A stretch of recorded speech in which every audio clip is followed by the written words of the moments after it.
graça e a paz do Senhor Jesus Cristo para todos. Privilégio, uma responsabilidade, muito temor e tremor que eu estou nesse culto para falar da palavra de Deus nesta noite. Antes de iniciar a exposição, gostaria de lembrar aos irmãos alunos do IBF ou outros irmãos interessados em estudar conosco no IBF, da nossa escola bíblica, na terça-feira, dia 1º de maio, nós estaremos dando início à matéria de homilética. Nós vamos tratar sobre pregação bíblica, exposição bíblica. É importante, muito oportuna esta matéria. Faça essa matéria como crédito para sua nota, seu currículo, ou então até como seu elevo espiritual, ou como aluno ouvinte, mas faça, é importante.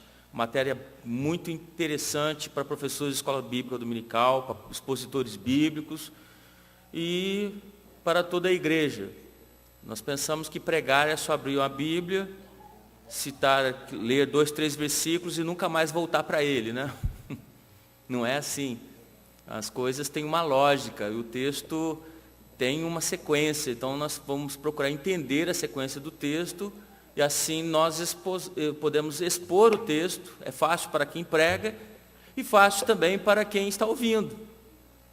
É difícil você chegar em casa, teve a pregação? Teve. O que foi pregado? Não sei, falou tanta coisa.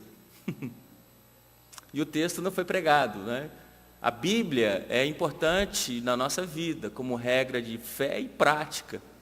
Então a Bíblia, ela tem um valor fundamental na vida de uma igreja. Venha, eu convido a você a participar conosco desta classe dia 1º de maio. Na próxima semana, na segunda-feira, vai começar a matéria do pastor, já estou promovendo o irmão, o professor Edson Lebarque, tá bom? A aula de escatologia.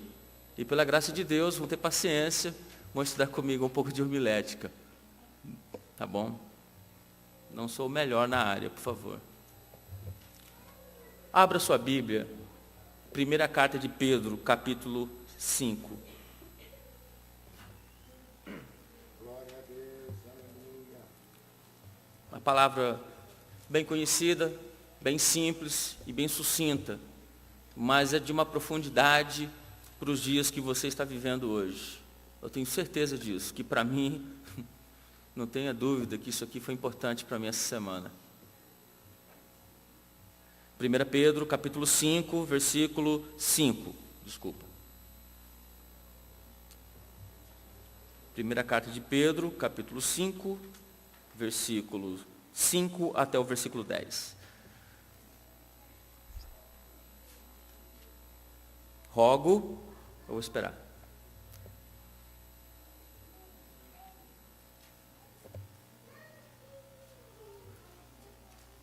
Isso é bom, esse barulho de Bíblia, de folhas, é música isso aí. Hoje ninguém leva a Bíblia em lugar nenhum, ninguém lê nada. É interessante, isso mesmo, gente. Eu tinha um presbítero na nossa igreja lá em São José dos Campos, agora o culto está online, né? Lá em São José o pessoal vai mandar e-mail para mim, mas tinha um atrevido, graças a Deus ele morreu, mas ele gostava de, quando pedia para ler o texto bíblico, ofendia os irmãos e dizia assim: quem não tem Bíblia, leia com crente. Para provocar os irmãos, né? Todos acharam? O pessoal de São José, brincadeira, hein? Vocês sabem quem é ele, mas tudo bem.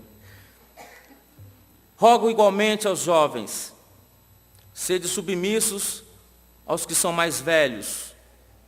Outros sim, no trato de uns com os outros, cingi-vos todos de humildade, porque Deus resiste aos soberbos, contudo aos humildes concede a sua graça. Humilhai-vos, portanto, sob a poderosa mão de Deus, para que Ele em tempo oportuno vos exalte, lançando sobre Ele toda a vossa ansiedade, porque Ele tem cuidado de vós. Sede sóbrios e vigilantes. O diabo, vosso adversário, anda em derredor, como leão que ruge procurando alguém para devorar. Resisti-lhe firmes na fé, certo de que sofrimentos iguais aos vossos estão se cumprindo na vossa irmandade espalhada pelo mundo. Ora, o Deus de toda a graça, que em Cristo vos chamou à sua eterna glória, depois de terdes sofrido por um pouco, Ele mesmo vos há de aperfeiçoar, firmar, fortificar e fundamentar. Podeis assentar. Irmãos, o autor desta carta é exatamente o apóstolo Pedro. O tão conhecido Pedro que nós muitas vezes gostamos de criticá-lo. Obrigado, irmão. Esse apóstolo, agora, já no final da sua vida, no seu ministério, depois que ele é transformado por Jesus, ele escreve essa preciosidade, que é esta carta que nós estamos lendo, esse texto que está inserido aqui. Esta carta toda é uma preciosidade para os crentes, para a igreja nos dias de hoje também. É interessante lembrar que Jesus falou para Pedro exatamente esta situação que Pedro está edificando a igreja neste momento.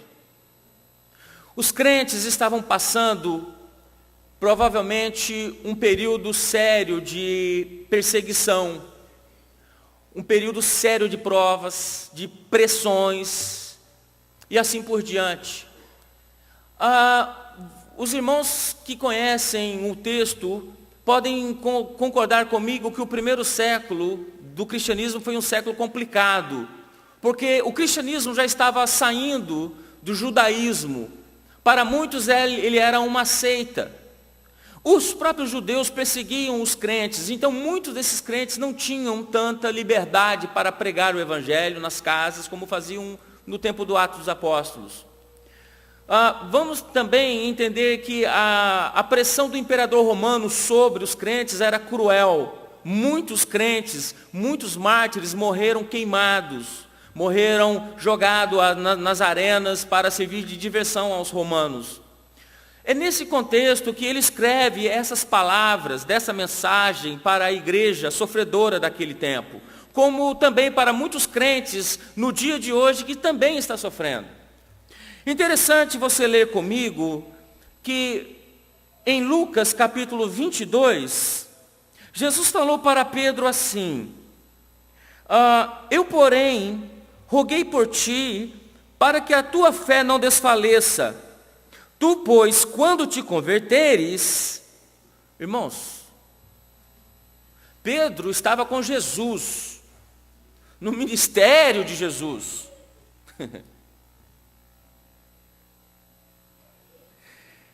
Nós pensamos que por ter terno, Bíblia e gravata, todo mundo é convertido e crente. É difícil, vocês estão sabendo o que eu estou querendo dizer. Nós muitas vezes, se não tomarmos cuidado, o velho homem aparece. Olha que Jesus está falando para ele: quando te converteres, ele diz aqui, fortalece os teus irmãos, pastoreie o meu rebanho. Agora é o Pedro realmente convertido, que está fazendo exatamente isso, fortalecendo os seus irmãos. E nós precisamos desse fortalecimento. E a palavra que ele diz aqui, embora sendo aos jovens, ele começa o texto dizendo: igualmente rogo aos jovens, sede submisso aos mais velhos. Outros sim, os demais, nos trato uns com os outros. A reciprocidade, a mutualidade, o comportamento mútuo entre os irmãos, entre as irmãs, entre a comunidade da igreja na época que está sofrendo como nós nos dias de hoje. E ele menciona uma questão que não tem nenhum livro na Barnes & Noble, na Borders, nenhuma livraria tem um livro que trate sobre humildade. É interessante nós observarmos isto. O mundo secular não trata a palavra humildade. Sabe por que não trata? Porque esta palavra humildade, só Deus pode fazer isso em nós. Só o Espírito Santo produz isso em nós. A sociedade valoriza quem é belo, quem é rico, quem é forte, quem é astuto, quem é poderoso, quem é bem-sucedido, mas nunca você vai ver um encontro de humildes. A verdade é que humildade para o mundo secular, para muitos, é interpretado como sinal de fraqueza, como gente de caráter fraco, de caráter doble. É essa que é a situação que passa para o lado de fora. Mas no cristianismo a gente vê que o próprio Jesus muda o enfoque e fala da questão da humildade. Então está aqui exatamente eu, o homem mais humilde da igreja, falando de humildade nesta noite. Parece uma incoerência, mas nós temos que aprender a humildade. Isso é sério. Eu tenho um amigo em São José dos Campos, de novo. Ele me contou uma história, a Elaine, alguns irmãos já sabem dessa história, mas eu vou dizer, mas eu quero que você, não vou ficar contando história, eu quero falar da palavra, mas a ilustração vai valer o que eu estou querendo dizer com isso. Alguns anos atrás, eu sei que alguns dos irmãos aqui, o Fabrício ontem foi longe demais aqui, então eu já vou também. Alguns irmãos tinham Fusca aqui, lembra do Fuscão? Não vai mentir que você não tinha, que eu sei que você tinha.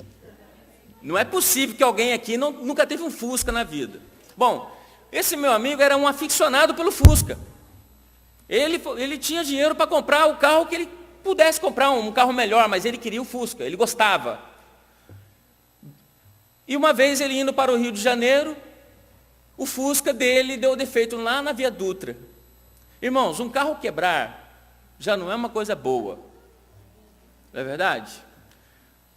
Quando você ainda está ainda numa autoestrada ainda, numa 84, numa 95, lá na Geórgia, seu carro quebra, imagina a dificuldade. Sozinho. Ele abre a tampa do carro e está lá olhando o motor do carro e vê isso, faz aquilo outro, e chegou uma hora que ele se deu por vencido, não conseguiu resolver o que tinha no carro. E ficou com a tampa aberta, o motor atrás do carro, né? Com a tampa aberta, sentado olhando o motor do carro, pensando em alguma coisa. Um andarilho está vindo pelo acostamento, com um saco nas costas. O andarilho para do lado dele, ele olha assim, está o andarilho com o saco nas costas, olhando para ele também. E o andarilho pergunta, quebrou? Ele pensou assim de responder e algo tocou nele que ele segurou. Falou, quebrou sim. O que aconteceu? O carro estava assim, assado, aconteceu isso e... Aí ficou os dois parados, o meu amigo sentado de cócoras, olhando para o motor do carro, o andarilho com o saco nas costas olhando também. E meu amigo que é incomodado com o andarilho, com o mendigo. Uma certa hora o mendigo falou assim, olha, pega essa peça aqui, assim, e faz assim, assado. Meu amigo olhou para ele e fez, agora vai lá, dá a partida. Deu a partida, o carro pegou. Aí meu amigo sai todo desconcertado, porque a vontade dele há minutos atrás era já falar uma para ele assim, tudo é o preço da humildade, irmãos. Tudo é o preço da humildade. Ter humildade de ouvir. Ter humildade de ouvir um conselho, assim por diante. Ora, e aí meu amigo ficou assim, mas o que eu posso fazer por você? Aí ele falou, não, eu vou aqui mesmo, aqui no trevo aqui de Cruzeiro, aqui, não é um time que perdeu não, gente, é uma cidade aí, lá de São Paulo, chamada Cruzeiro. Eu falei, não, eu vou aqui mesmo, aqui no trevo de Cruzeiro aqui, você pode ir seu caminho e tudo. Aí meu amigo ficou assim, sem graça, e o carro foi embora e chegou até o Rio de Janeiro com a imagem daquele homem na mente dele. Aí ele perguntou para o andarilho, mas como é que você sabe isso? O andarilho disse, eu já tive um. Já teve família, já teve emprego, já teve carro, sabia como é que eram as coisas e estava naquela situação. Mas eu quero dizer aqui, é a questão da humildade. Às vezes, por muito pouco, a gente pode ser explosivo e numa dessa a gente perde uma ajuda. Acontece isso muito comigo e com você. Às vezes nós falamos, Senhor, me dá um livramento, manda o teu anjo me ajudar. Deus manda um anjo, manda um andarilho. Manda um Zezinho, que você não sabe quem é, e o Zezinho está com a solução na mão para te entregar. E às vezes por causa da humildade nossa, de querer, de olhar a aparência, pensar uma coisa, não, esse aí não, eu estou esperando vir um anjo. E às vezes nós depois reclamamos, mas Deus, por que não foi ajudado? Deus falou, te mandei o anjo que você pediu. Um anjo de carne e osso, alguém humano que tinha solução na mão, eu te mandei e você não quis. Tudo é questão da humildade. Pedro está dizendo aqui para ele, olha, humilhai-vos, portanto, veja que esse portanto, essa conjunção está completando a ideia inicial do versículo anterior. Ele diz, sede submissos aos mais velhos, outros sim no trato uns com os outros, cingi-vos de toda humildade.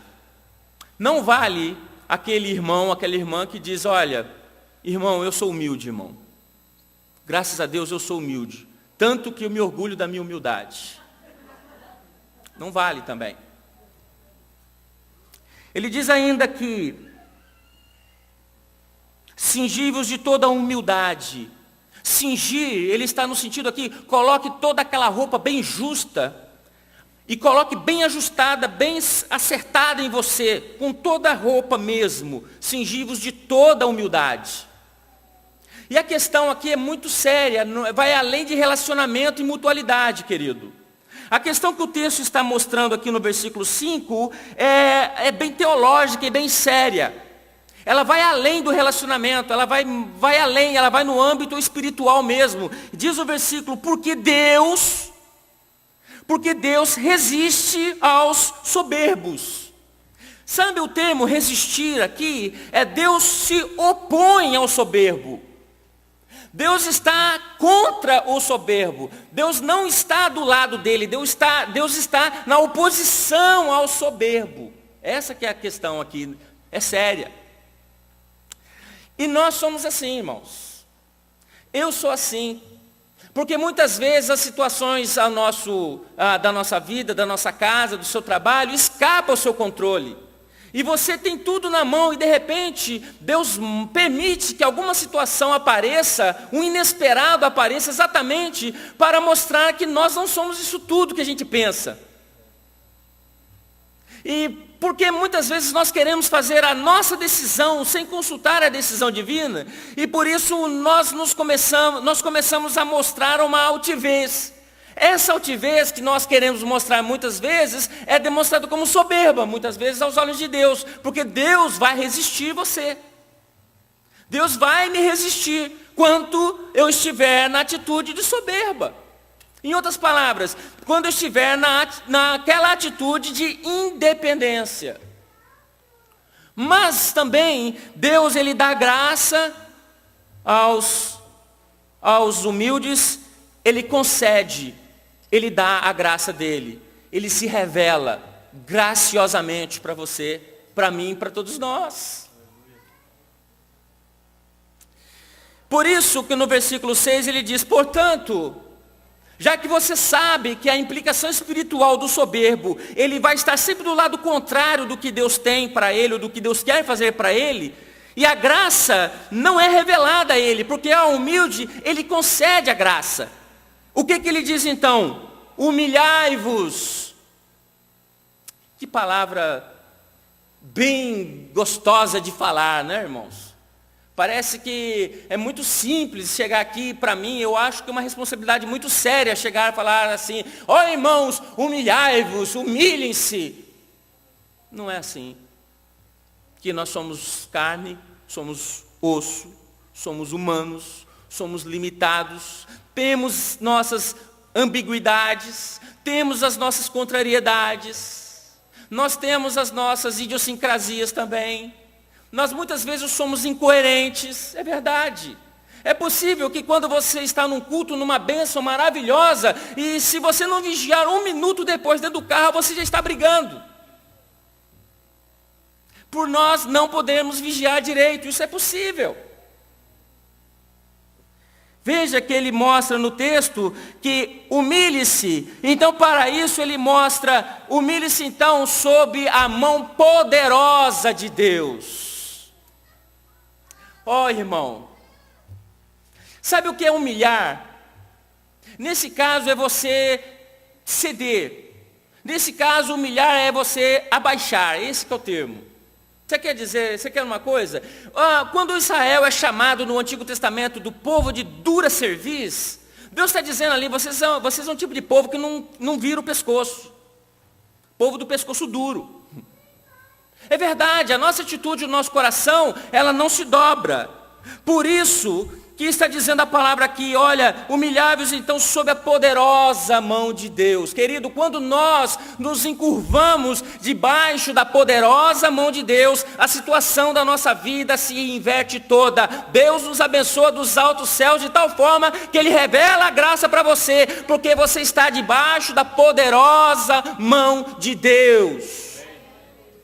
Nós não temos opção, não temos para onde correr, senão nós nos humilharmos, nós nos prostrarmos debaixo da poderosa mão de Deus. E olha, a mão poderosíssima do nosso Deus é a mão que Ele diz lá no Êxodo, que com braço forte, que com mão forte, Ele tirou Israel e fez abrir o mar vermelho, Israel passou a pé enxuto. É o Deus que tem as mãos poderosas, Ele está presente aqui nesta noite exatamente para fazer isso para você. Humilhai-vos, portanto, sob a poderosa mão de Deus. Ai, eu tenho minha vontade, Deus tem a dele. Deus tem uma vontade, Ele tem uma, eu tenho a minha.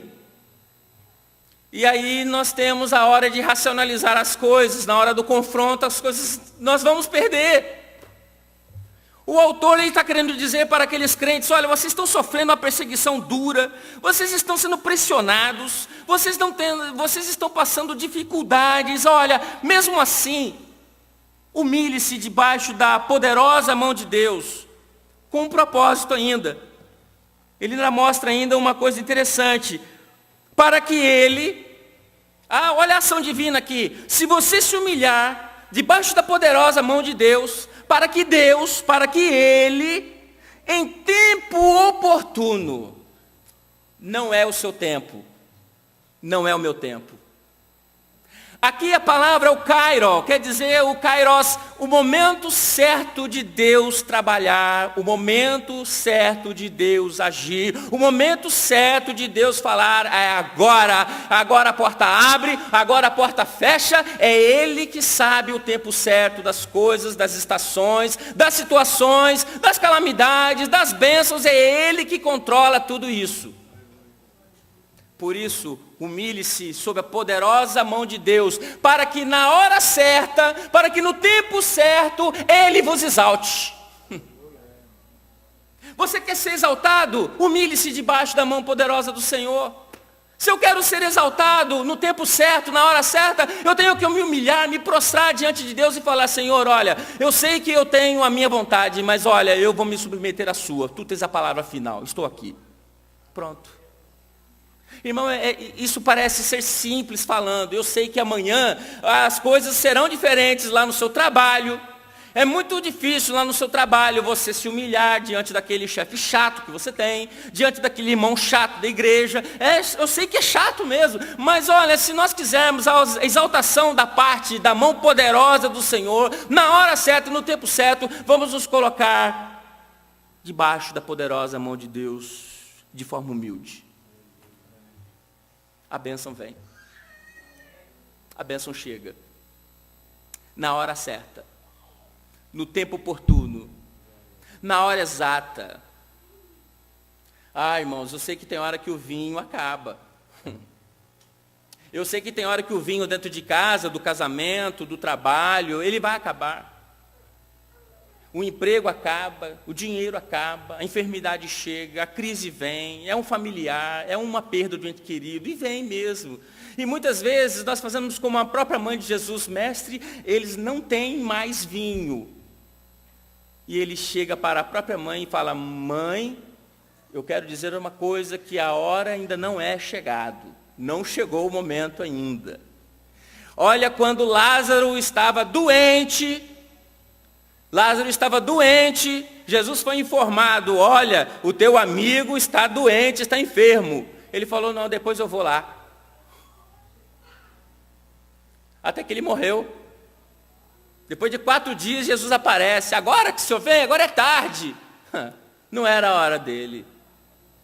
Mas na hora que ele resolveu, na hora que ele decidiu, na hora que na sabedoria divina ele falou, agora eu vou trabalhar, agora eu vou fazer, agora eu vou abrir, ele abre as janelas do céu de tal maneira, querido, não fique preocupado com o demônio, com o diabo, com isso, com aquilo, porque na hora que Deus fala é hoje, não tem com quem você debater, que é a hora que ele fala que é agora, é hoje, é o momento, a bênção vem mesmo, do jeito que você nunca imagina, no inusitado, Deus vai te visitar, quando nós nos humilhamos, sob a poderosa mão de Deus que vai trabalhar na sua vida, a poderosa mão de Deus que está tomando conta da sua vida, da tua alma, da tua família, do teu trabalho. Você não tem por que se sentir ameaçado, porque você está sob a mão poderosa do nosso Deus, e essa mão poderosa está trabalhando ao teu favor 24 horas, porque você é filho do Deus Altíssimo.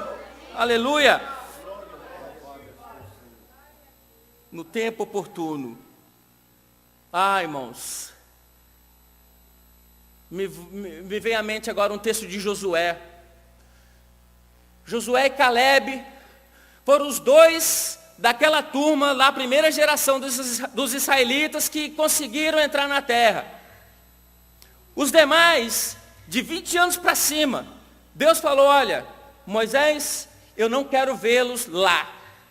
Em outras palavras, por causa da incredulidade, eles vão caindo nesse deserto, eles vão ficar dando ciclos aqui até acabar todos, exceto Josué e Calebe. Aquilo ficou sério. Quando se passaram os anos, já estavam adentrando a terra, Moisés já tinha falecido. Exatamente, Calebe chega para Josué e fala assim, olha, você se lembra quando Deus falou com Moisés, falou comigo e com você, que quando eu adentrasse a terra, que eu ia ter um lugar para mim que eu podia pegar. Você se lembra disso? Que a terra seria uma porção minha também? Lembro. O Josué falou assim, eu lembro sim, quando Deus falou comigo e com você, quando Moisés falou comigo e com você, lembro sim. Calebe falou assim, então agora é a hora da verdade, eu quero a terra nesse momento. Olha, quando essa promessa foi feita para mim, eu tinha 40 anos de idade. Você se lembra, Josué? Agora eu estou com 85. 45 anos se passaram e a minha força é a mesma daquele tempo quando eu era jovem e ia para a peleja. Josué falou assim, então tá bom, qual é a terra que você quer? Ele olha para o lado, vê Hebron e diz assim, é aquele lugar ali onde estão os Enaquins, é ali que eu quero. A promessa se cumpriu, Josué ajuda Calebe, Calebe destrona dos Enaquins, o lugar é deles. Querido, humilhai-vos sob a mão poderosa do Senhor. Nem que demore 45 anos, mas que no tempo oportuno Deus vai te exaltar. Como agora? Esse que é o detalhe. Como que eu vou me humilhar sob a poderosa mão de Deus?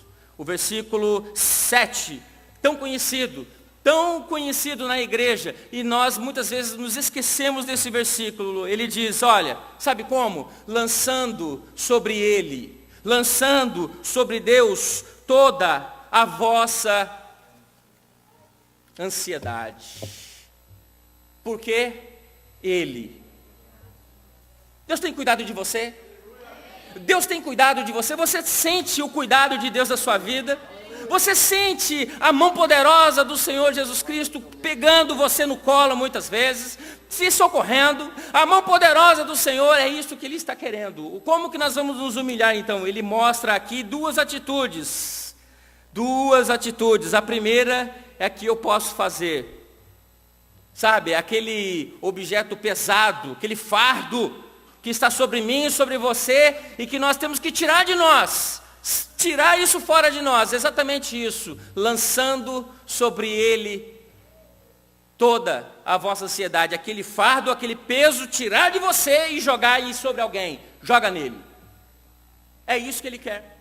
lançando sobre ele toda a vossa ansiedade. E outra, a gente pensa que a ansiedade é uma doença. Na verdade, tem se tornado mesmo, porque ela abala toda a estrutura do ser humano. Não é possível que ninguém viva ansioso. Viver ansiosamente, irmãos, nos trava a vida.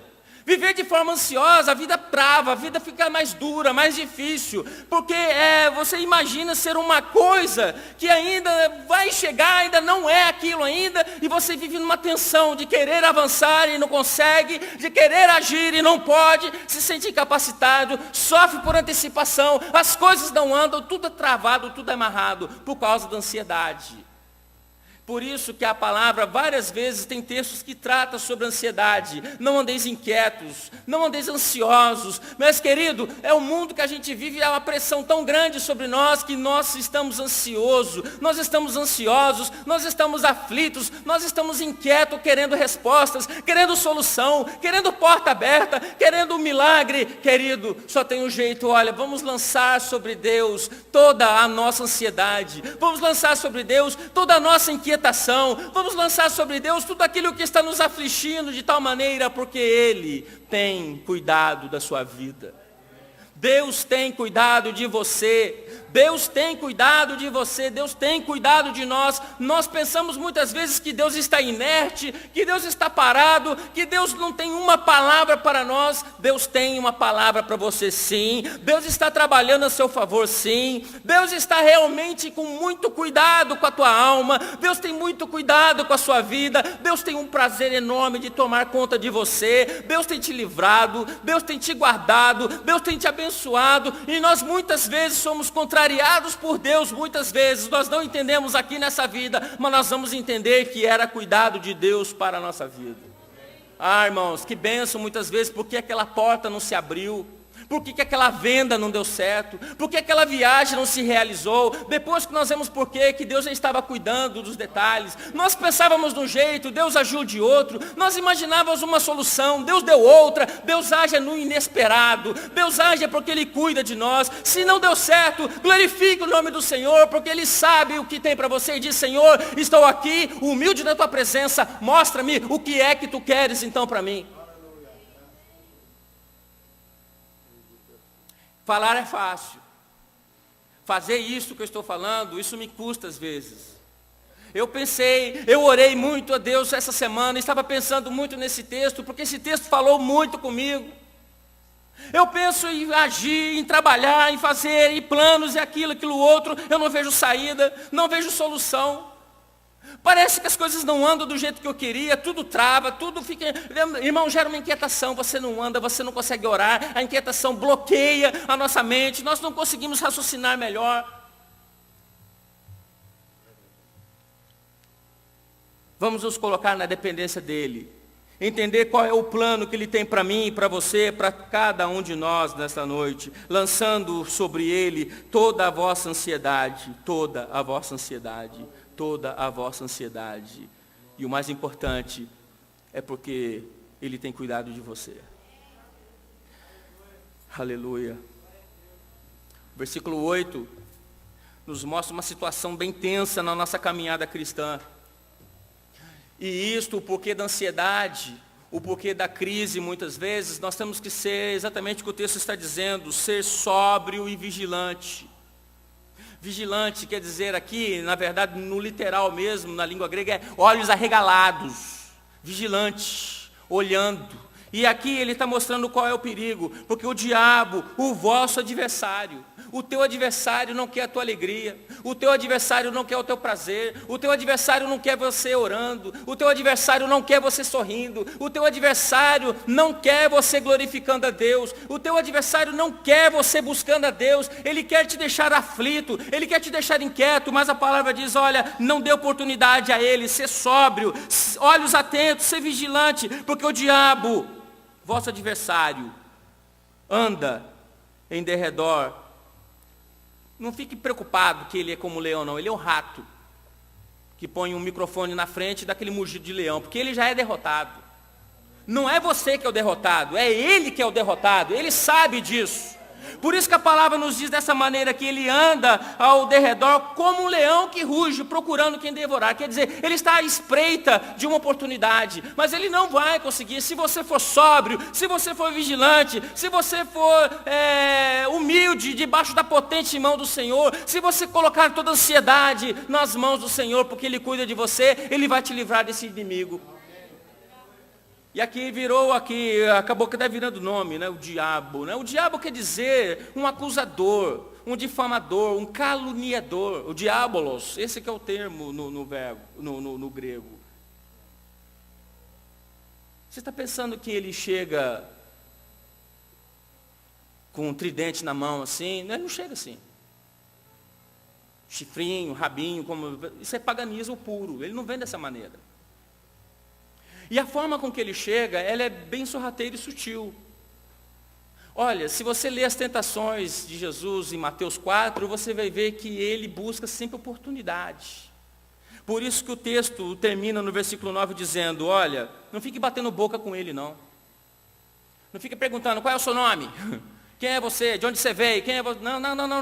Diz o texto aqui, olha, resisti-lhes firmes na fé. Não dê oportunidade, não dê o mínimo espaço para ele. Resistir o diabo, querido, ele vai fugir de você. Você está sob a mão poderosa do Senhor, o diabo não tem por que te influenciar, te deixar desesperado, te deixar aflito. Pelo contrário, Deus quer é você orando, feliz. Deus quer ver você mesmo com a luta, com a prova, mas você tem uma certeza de que tem um Deus que trabalha para você. Você tem certeza que tem um Deus que opera a seu favor. Resistir-lhe firmes na fé, certo de que sofrimentos iguais aos vossos estão se cumprindo na vossa irmandade espalhada pelo mundo. Sabe o que eu aplico desse texto? É que nós muitas vezes pensamos que só nós estamos sofrendo. Vai no hospital do câncer. Nós pensamos que somente nós é que temos a pior luta. Nós pensamos que só nós temos a maior perseguição. Nós pensamos que só nós temos a maior dor. Quando nós olhamos a vida de outros, nós vamos ver que nós não estamos pior como imaginávamos. E mesmo assim é difícil às vezes reconhecer o livramento, o cuidado do Senhor na nossa vida. Há muita gente sofrendo, irmãos. Mas não pense que só você, não fica com aquela síndrome do profeta Elias, só eu sobrei, só eu fiquei, só eu que combatia Baal, só eu que enfrentava Jezabel. Não. Deus falou com ele, não, rapaz, tem mais 7.000. Tem mais 7.000 que não dobraram os joelhos diante de Baal. Você não está sozinho nessa luta, não. Querido, você não está sofrendo sozinho. Há muita gente sofrendo, mas aguardando a mesma esperança do Deus que pode todas as coisas que você também está esperando. Glória a Deus por isso. E aí eu termino com o texto do versículo 10.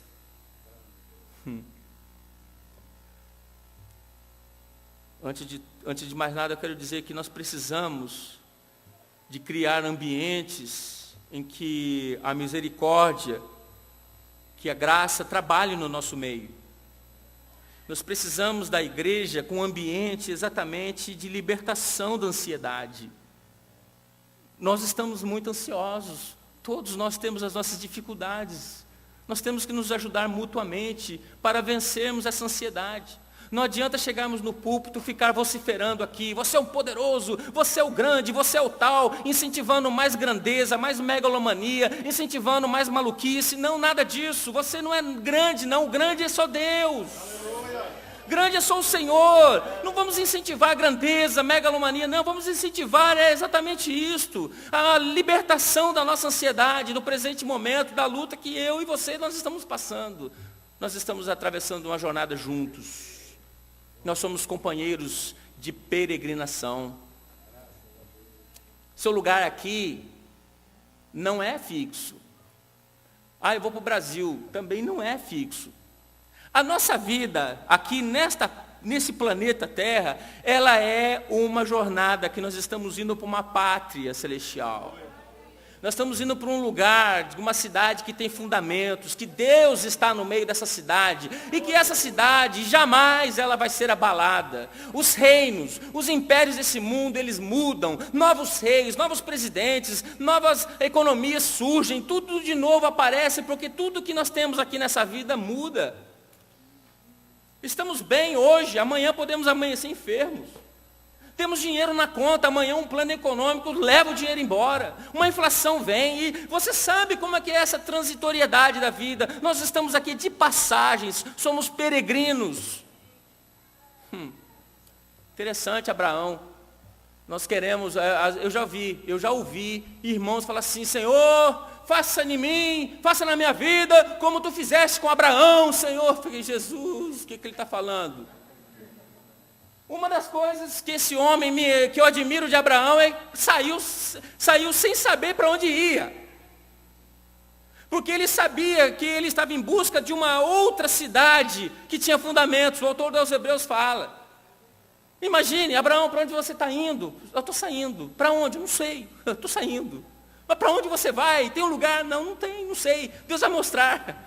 Deus vai revelar. Eu sou um peregrino, estou indo, sou um rábiro, estou indo, estou a caminho. A nossa jornada é esta, querido. Sabe o que Deus está querendo? Deus quer isto mesmo. Que você pegue a sua ansiedade e jogue sobre Ele mesmo. Lançar. Não é colocar não, pode jogar mesmo, é lançando sobre Ele mesmo. Tira isso de você. Vamos tentar tirar isso de nós. A resposta vem. Vamos nos humilhar sob a poderosa mão do Senhor. Por último, versículo 10. Ora, o Deus de toda a graça. Veja aqui nesse versículo algo interessante.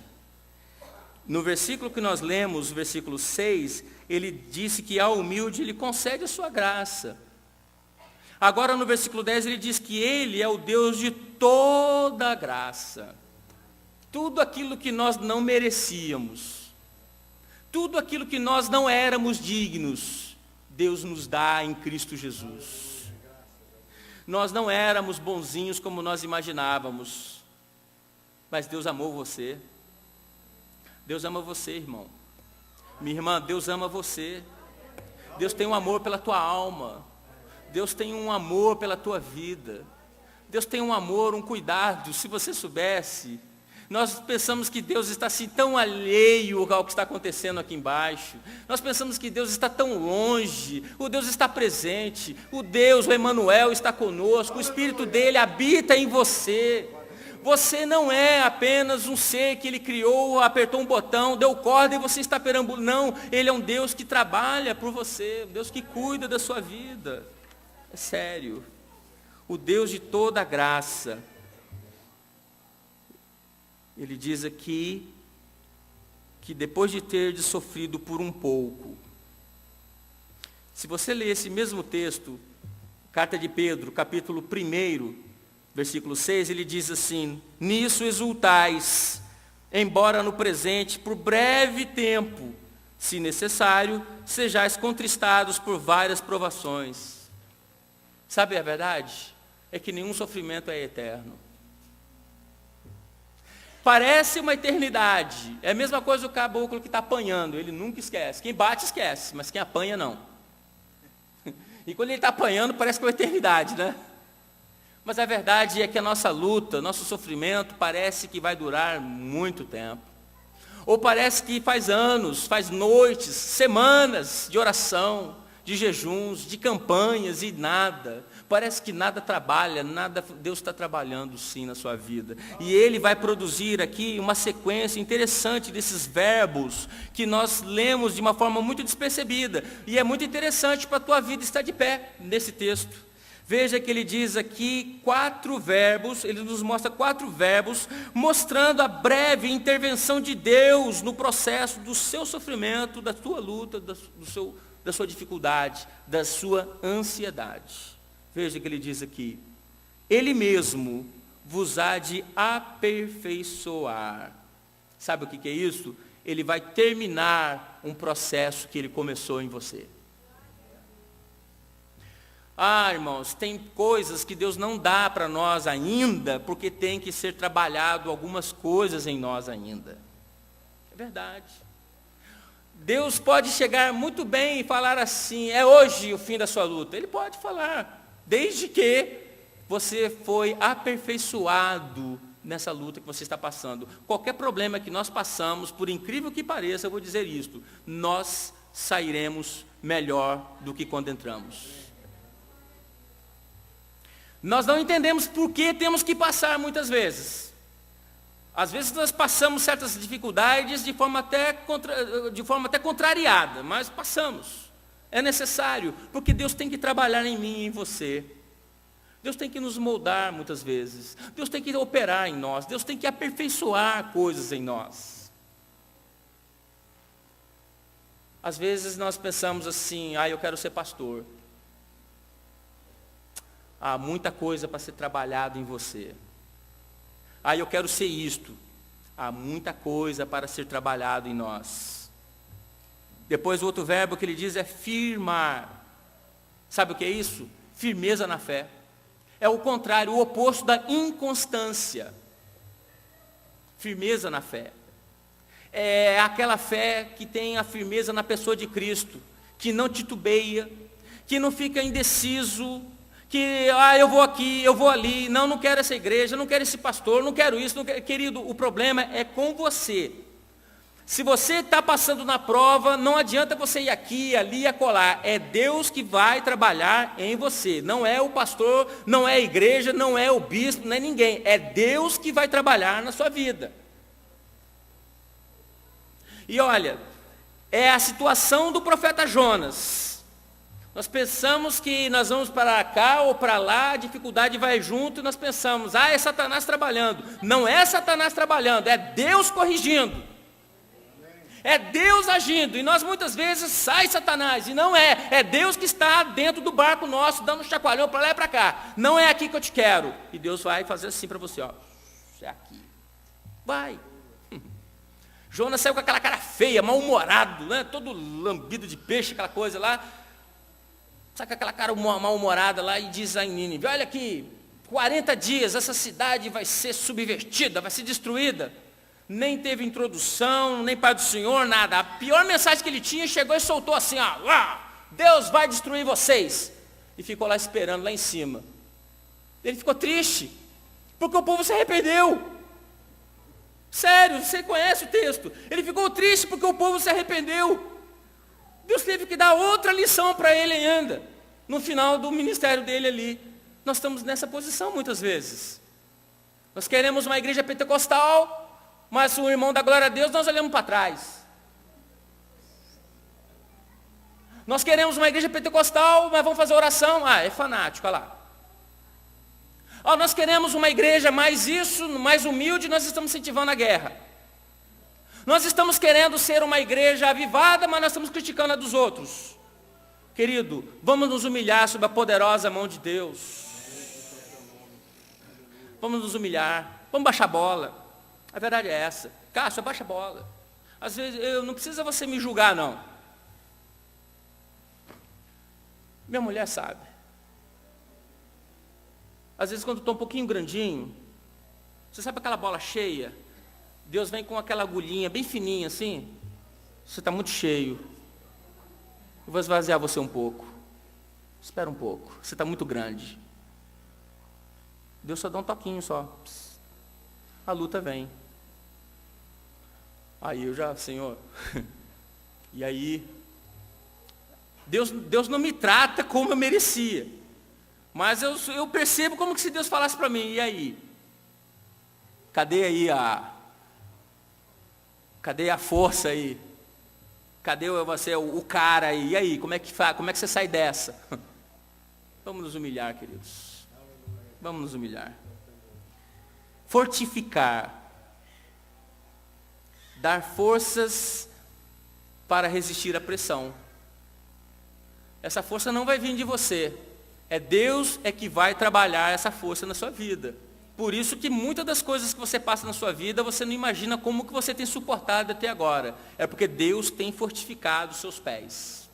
Deus tem fortalecido os seus braços. Deus tem fortalecido as suas mãos para que você não desanime, para que você não desfaleça. Deus tem te fortalecido. E também, por último, Deus tem que te fundamentar, firmá-lo sobre um fundamento na pessoa de Cristo Jesus. Deus age no inesperado. Deus age de uma forma incrível. Eu quero que o grupo de louvor cante um hino hoje. Grande é o Senhor. Ele é grande. Eu não sou. Vocês são grandes? Tem alguém grande aqui? Tem alguém que é grande aqui? Tem alguém que é grande? Não, não, só Ele que é grande. Vamos cantar que só Ele é grande. Então o grupo de louvor grande é o Senhor, muito digno de louvor. Deus é poderoso, querido. Querido, me veio à mente aqui uma história de uma missionária lá de São Paulo. Enquanto eles se preparam aqui.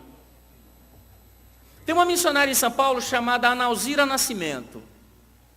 Essa missionária trabalhou muitos anos na Angola. Pegou aquela guerra civil angolana, mas sofreu muito lá também.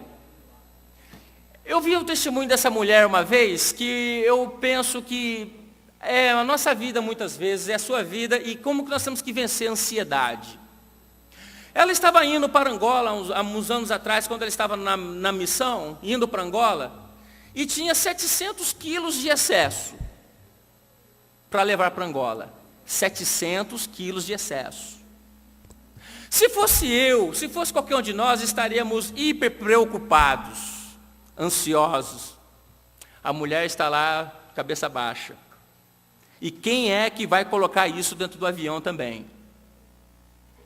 Ela está no aeroporto em São Paulo, um oficial negro, bem vestido, chegou para ela e perguntou: a senhora está indo para Angola? A senhora pode me levar uma encomenda? Ela, meu Deus, vai, já estou aqui tanto tempo e tem muita coisa para levar, uma a mais a menos. Daqui a pouco esse homem volta e diz: você está precisando de ajuda? Não, eu tenho muita coisa aqui. Não tem problema não. Chamou lá 2 soldados, vieram com ele.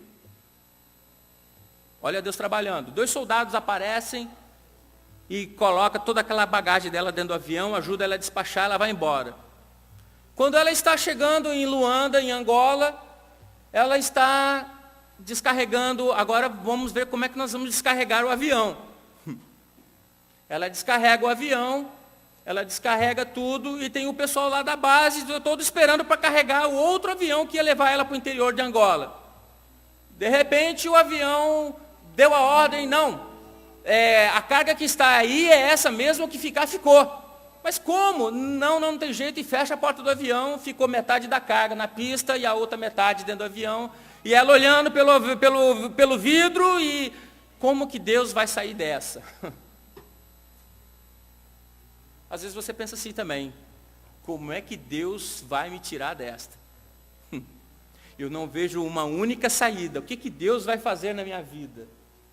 Essa mulher pega e o avião está indo mesmo. Ela está viva. Vocês perguntam isso para ela, ela conta. Quando o avião já está lá em cima, o avião volta. Porque esqueceram um general, tiveram que buscar o general de novo. Voltaram para a pista para pegar o general que eles esqueceram, e o resto da carga todo entrou dentro do avião de novo e foram embora. Eu penso que muitas vezes a minha vida eu vejo dessa maneira: como que eu vou pagar tudo isso? Como que eu vou vencer tudo isso? Como que eu vou vencer essa enfermidade? Como que eu vou vencer a salvação dos meus familiares? Como que Deus vai sair dessa? Vamos confiar nele. Vamos ficar de pé. Grande é o Senhor. Pode cantar, Davi.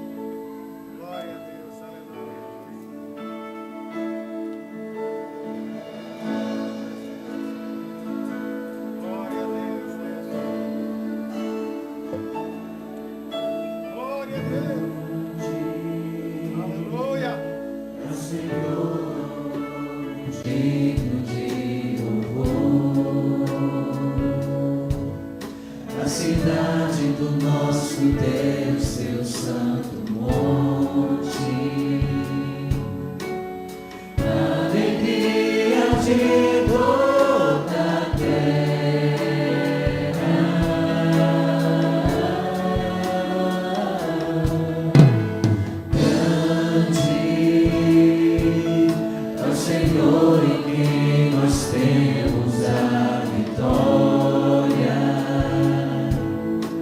que nos ajuda contra o inimigo. Por isso diante dele nos prostramos.